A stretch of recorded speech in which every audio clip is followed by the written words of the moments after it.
Ricard, j'ai 23 ans, bientôt 24 et j'ai ouvert mon café créatif à Libourne. Mon parcours assez classique, donc j'ai fait un collège, lycée, j'ai fait un bac STMG. Ensuite je suis partie en BTS MCO, c'est le management, enfin le BTS Management Commercial Opérationnel. Et après je suis partie en bachelor chef de projet en communication en alternance. J'ai fait mon alternance dans une petite agence de communication à Créon et j'ai tellement adoré l'alternance et le monde du travail que j'ai décidé de m'arrêter là. Donc je me suis arrêtée à Bac+3. J'ai cherché du travail dans la communication pendant plus d'1 an, j'en ai pas trouvé parce que c'est un secteur très bouché, attention. Et du coup, j'ai fait pas mal d'intérim pour m'occuper en attendant. Et j'ai fini par être embauchée en tant qu'assistante dans une association en CDD sur Bordeaux. Donc rien à voir finalement avec mes études, mais c'était pour travailler. Et c'est en fait grâce un peu à ça, entre guillemets, que j'ai pu ouvrir mon café parce qu'un soir où j'étais dans le bus pour rentrer du travail à Bordeaux en tant qu'assistante, je suis tombée sur la vidéo d'un café créatif Made by Me à La Rochelle. Et là, je me suis dit, c'est ça que je veux faire. En fait, ça faisait un petit moment que je pensais ouvrir quelque chose, mais je ne savais pas trop quoi. J'avais pensé par exemple à un café céramique, parce que j'ai vu que c'était à la grande mode sur Bordeaux. Mais quand j'ai commencé à me renseigner, c'est vrai que le prix d'un four, c'était très conséquent, il faut savoir émailler. Enfin, être céramiste, c'est un autre métier. Donc je ne me voyais pas faire ça, c'était trop compliqué. Sachant que moi, depuis que je suis toute petite, je suis quand même très manuelle, mais j'ai un autre souci, c'est que je me lasse très très vite des choses. Donc j'ai eu ma phase poterie, j'ai eu ma phase peinture, j'ai eu ma phase photo, enfin j'ai eu plein de phases différentes. À chaque fois, j'ai acheté tout ce qu'il fallait pour faire cette activité, mais après j'en faisais une fois, 2 fois, ça restait dans les placards. Donc en grandissant, on se rend compte de choses et je m'en suis un petit peu voulu parce que c'est pas des choses en plus qu'on peut revendre, donc vraiment c'est poubelle. Donc quand j'ai vu leur concept en fait du café créatif à La Rochelle et que c'était un mélange de plein d'activités comme ça différentes, je me suis dit c'est fou, c'est ça que je veux faire.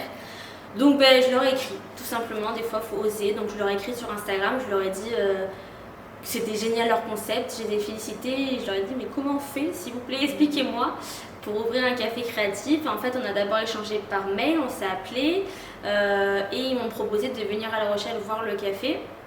Et quand je suis arrivée sur place, gros coup de cœur, encore plus confirmé, c'était vraiment trop bien. Et ils m'ont proposé de faire leur première franchise avec eux parce qu'en fait eux aussi il faut savoir que ça fait 1 an. Enfin à l'époque quand je suis allée les voir ça faisait tout juste 1 an qu'ils venaient d'ouvrir. Donc c'était tout nouveau pour eux aussi, c'était pas prévu voilà, d'ouvrir des franchises. Mais en fait c'est 2 meilleurs amis qui ont monté ça et je leur ai dit moi c'est ça que je veux faire mais c'est vrai que toute seule ça me fait très peur de me lancer. Et ils m'ont dit on te comprend, nous on l'a fait parce qu'on était 2.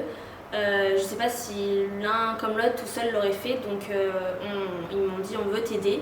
Et c'est parti de là.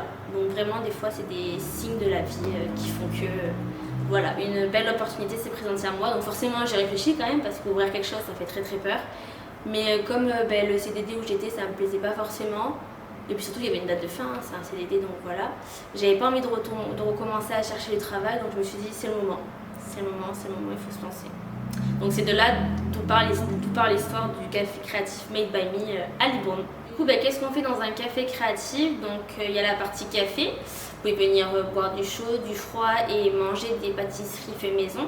Et ensuite il y a la partie activité manuelle en semi-autonomie et sans réservation, c'est très important de le préciser. Ouvert du mercredi au dimanche de 10h à 19h pour l'instant. Après comme c'est ma première année, je verrai peut-être modifier les horaires, voir ce qui marche et voir ce qui ne marche pas. Mais pour l'instant c'est comme ça.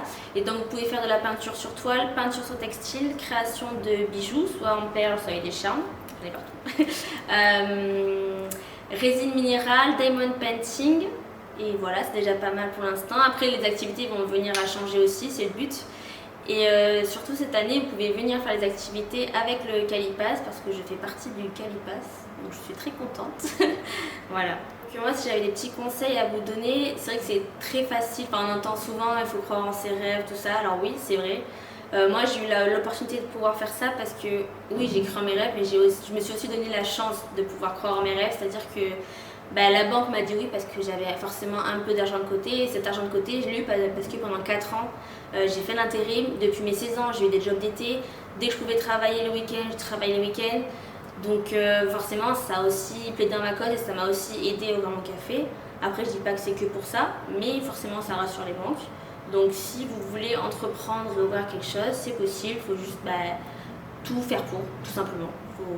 Faut se motiver quoi. Mais voilà, faut croire en ses rêves quand même, mais tout est possible.